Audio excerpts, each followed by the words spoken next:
This is your opportunity to change anything. Behaviorally, you can change anything you want. Not everything you want, right? That's the problem. You can become anything you want behaviorally, but you can't be everything you want. So you need to pick a small number.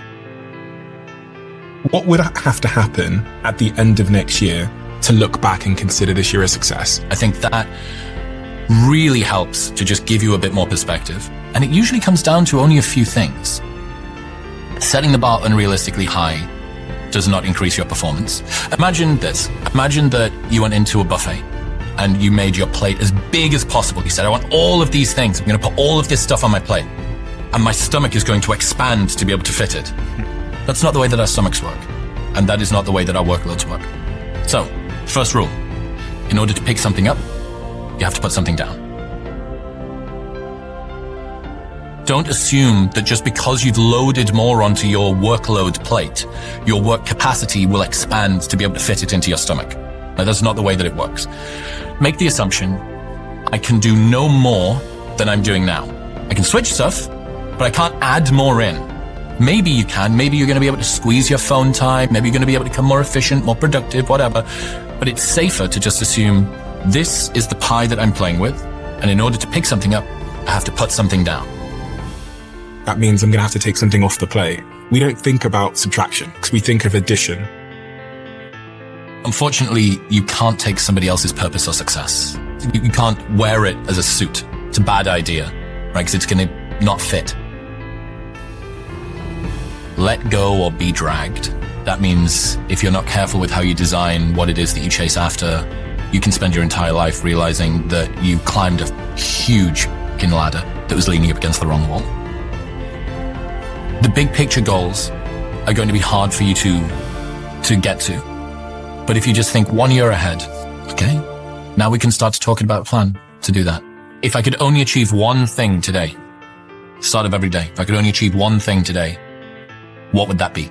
And it's the big thing. It's usually the scary thing. It's usually the thing that you probably don't want to do. How many times does someone go and clean the cupboard in the kitchen that hasn't been touched for 6 months? I'll rearrange all of the plates because they don't want to have that conversation with their boss.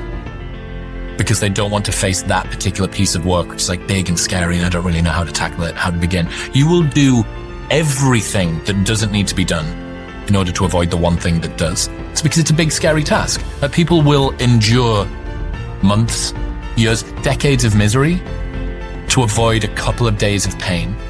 And that makes sense. It's a good trade in some ways, but over time you're going to accumulate an awful lot of discomfort. Permanently being busy stops you from being able to listen to fleeting thoughts that are in the back of your mind. Mm-hmm. And that quiet voice is usually the really powerful one. The answers you seek are in the silence you're avoiding.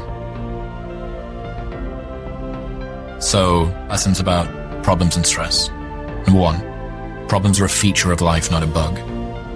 And there will never come a time when you have no problems. What did you think you were going to wake up one day and there be no more problems, like completing a video game level and going to a map where there's nothing there, right? Things are always going to incur problems.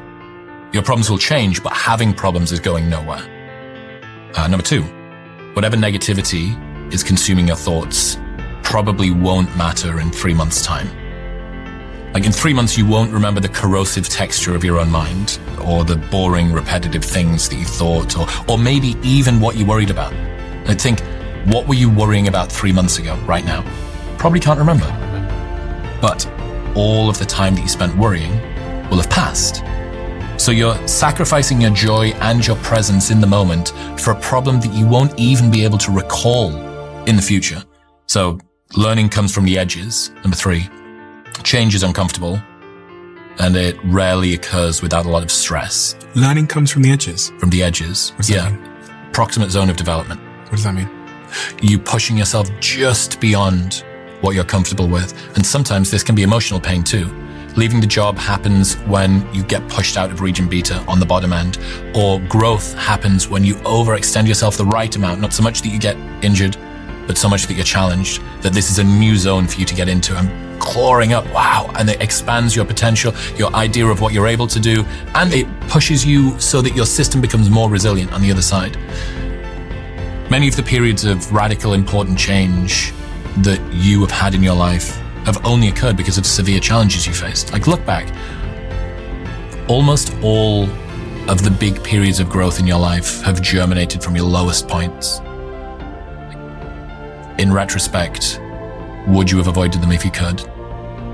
Probably not. So, yeah, this challenge is a gift. You can lean into discomfort as if you invited it through the door. It's like, oh, there we are. Hello. When we talk about metrics of success, you talk about observable metrics and hidden metrics of success?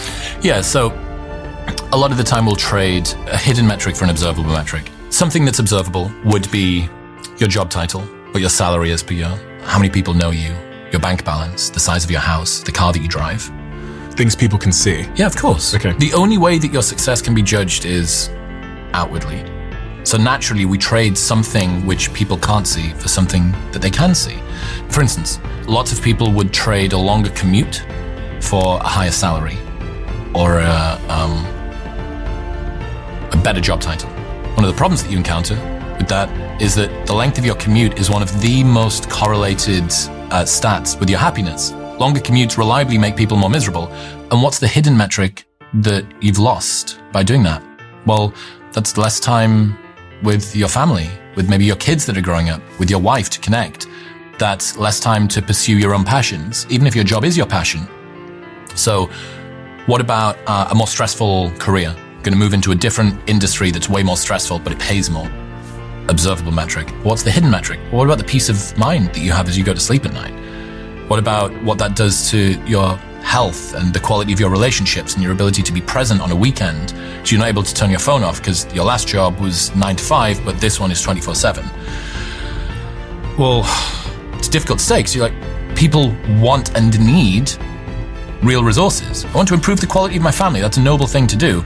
But after a while, you have to admit, if you already live a comfortable quality of life and you trade it, you trade your happiness or your peace in order to get more, you're making a bad choice because you're going to sacrifice something that you want, which is happiness, peace, connection, for something that's supposed to get the thing that you want.